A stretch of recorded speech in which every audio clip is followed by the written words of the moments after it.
Hello student. So today in our new lecture class we are going to talk about respiration present in animal. इससे पहले हमने बात की थी respiration found in plants. So let's proceed with respiration in animals. सबसे पहले we have two types of animals जिनमें हम respiration की study करेंगे. First one is terrestrial animal and second one is aquatic animals. तो इन टेरेस्ट्रियल एनिमल्स वी पीपल, जो कि टेरेस्ट्रियल एनिमल्स कौन होते हैं, जो कि लैंड पे रहते हैं. ओके, तो जो लैंड पे रहते हैं वो किस तरह से ऑक्सीजन लेंगे फ्रॉम एटमॉस्फियर, एयर के थ्रू लेंगे. एंड एक्वेटिक एनिमल्स जो है वो उनके पास एयर तो है नहीं, वाटर है, और वाटर में जो है ऑक्सीजन प्रेजेंट है डिजॉल्व फॉर्म में, इस तरह से बॉन्डेड फॉर्म में हाइड्रोजन के साथ में. तो जो एक्वेटिक एनिमल्स हैं वो ऑक्सीजन वाटर से लेंगे और एयर से ऑक्सीजन लेंगे टेरेस्ट्रियल एनिमल्स. अब जो एक्वेटिक एनिमल्स हैं उनको बॉन्डेड फॉर्म में ऑक्सीजन मिल रही है, जबकि टेरेस्ट्रियल्स को फ्रीली फॉर्म में मिल रही है, तो वो इजीली ले लेंगे. लेकिन जो वाटर बॉडीज़ हैं उनमें क्या होता है कि उनको डिफ़िकल्टी फेस करनी पड़ती है ऑक्सीजन को लेने के लिए, क्योंकि वो फ्री फॉर्म में नहीं है. और दूसरी प्रॉब्लम ये आती है कि वो एयर के कंपैरिजन में वाटर में ऑक्सीजन कम अमाउंट में होती है, लेस अमाउंट में होती है. और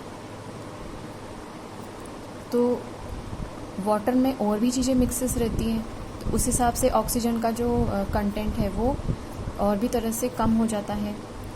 नेक्स्ट, वाटर एनिमल्स इसी वजह से एनर्जी को मतलब ज़्यादा एनर्जी उन्हें खर्च करनी पड़ती है, स्पेंड करनी पड़ती है कि वो ऑक्सीजन को ले सकें. क्योंकि अगर बॉन्डेड फॉर्म में ऑक्सीजन है तो उनको पहले बॉन्ड ब्रेक करना पड़ेगा और उनकी बॉडी को ये सब करने के लिए काफ़ी एनर्जी का लॉस करना पड़ेगा बॉडी से.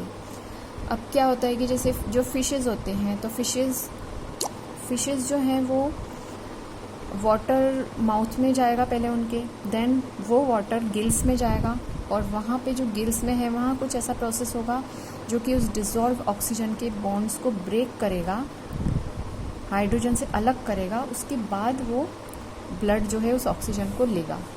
तो इस तरह से एक्वेटिक एनिमल्स को बहुत सारी प्रॉब्लम्स फेस करनी पड़ती हैं, डिफ़िकल्टी आती है ऑक्सीजन को वाटर से लेने में. नाउ हम नेक्स्ट पॉइंट देखेंगे. तो respiratory organs in different animals. तो हम डिफरेंट एनिमल्स में जो रेस्पिरेटरी ऑर्गन्स हैं उनके बारे में बात करेंगे. So let's proceed. सबसे पहला हम देखेंगे यूनिसेलुलर से स्टार्ट करेंगे, that is amoeba. Amoeba single cell animal होता है और ये ऑक्सीजन को किस तरह से रेस्पायर करेगा, अक्रॉस सेल सरफेस. तो ये सेल सरफेस जो है ईजी गोइंग एनिमल है, सिंगल सेलुलर है, तो डायरेक्ट इसकी जो सेल सरफेस है वो ही ऑक्सीजन को अपटेक करेगी.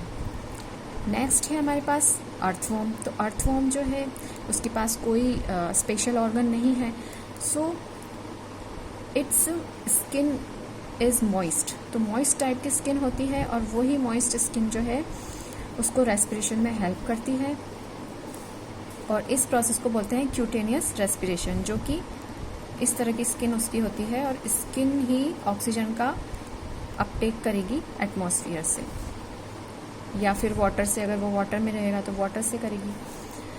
नेक्स्ट आता है एक्वेटिक एनिमल्स. एक्वेटिक एनिमल्स में फ़िश हैं, प्रॉन हैं, तो ये सब यूज़ करते हैं गिल्स का.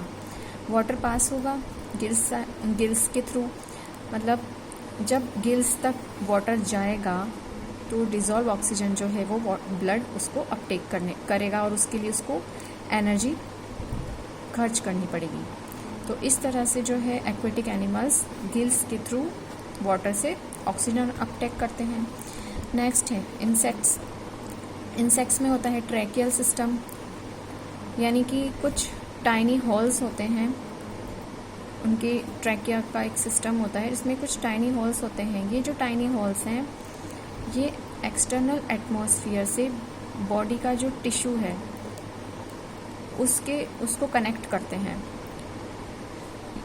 यानी ट्रैकिया है, ये ट्रैकिया जो है ये कनेक्ट करेगा बाहर के एटमॉस्फेयर से, एक्सटर्नल एटमॉस्फेयर से बॉडी के टिश्यू को। तो जो भी बॉडी का टिश्यू है, मान लो ये टिश्यू है और ये ट्रेकियल सिस्टम इससे कनेक्टेड है, तो यहाँ से ये एटमॉस्फेयर है, यहाँ से इसके थ्रू ये ऑक्सीजन अपटेक करेगा। नेक्स्ट आता है, इसमें हमें ज़्यादा डिटेल में अभी स्टडी नहीं करना है, बस इतना समझना है कि किस तरह से क्या चीज़ वर्क करती है। हायर एनिमल्स आते हैं। हायर एनिमल्स में वेल डेवलप्ड रेस्पिरेटरी ऑर्गन्स होते हैं, जैसे कि लिजार्ड है, बर्ड्स हैं, मैन है, ठीक है। और जो रेस्पिरेटरी सिस्टम है वो मैन में तो स्पेशली हम लोग देखते हैं लंग्स पाया जाता है, बर्ड्स में भी लंग्स पाया जाता है।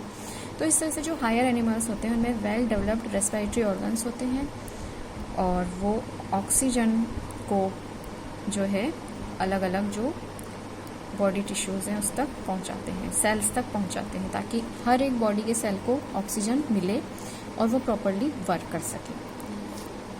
तो आज की क्लास यहीं तक, इतना आप लोग देखिए। और अगर if you have any problem in this lecture class, you can ask me in comment section. Till then, happy learning and enjoy learning.